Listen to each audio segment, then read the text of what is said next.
దుర్బినార్ అరరాతు పర్వతాలపై నుండి విమానంలో ఎగురుతుండగా ఊహించిన విధంగా పర్వతాల మధ్యలో అతని కళ్ళకు విచిత్రమైన అసాధారణమైన ఆకారం ఒకటి కనబడింది. ఆ ఆకారాన్ని చూసి ఆశ్చర్యపోయిన దుర్బినార్ వెంటనే తన కెమెరాలో చిత్రీకరించి టర్కిష్ గవర్నమెంట్ కి తెలియజేశాడు.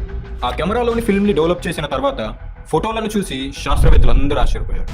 ఆ ఫోటోలలో ఉన్న విచిత్రమైన ఆకారం ఏంటో కాదు, అది ఒక పెద్ద ఓడ యొక్క ఆకారం. ఆ పెద్ద ఓడ యొక్క ఆకారాన్ని చూసిన వారందరి మనసులో హఠాత్తుగా ఎన్నో ప్రశ్నలు ఏర్పడడం మొదలయ్యాయి. అసలు 16,000 అడుగుల ఎత్తులో ఉండే ఆ ప్రాంతంపైకి అంత పెద్ద ఓడ ఎలా చేరుకుంది?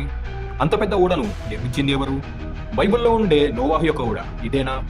ఇలాంటి ఎన్నో ప్రశ్నలకు సమాధానాలు వెతుకుతూ సెప్టెంబర్ 1960 సంవత్సరంలో ఆర్కియాలజికల్ రీసెర్చ్ ఫౌండేషన్ వారు జార్జ్ వాండమాన్, ఇల్హాన్ దుర్బినార్ మరియు ఆర్థర్ బ్రాండెన్బర్గర్ ఈ ముగ్గురిని ఆ సైట్ ని పరిశీలించడానికి పంపించింది.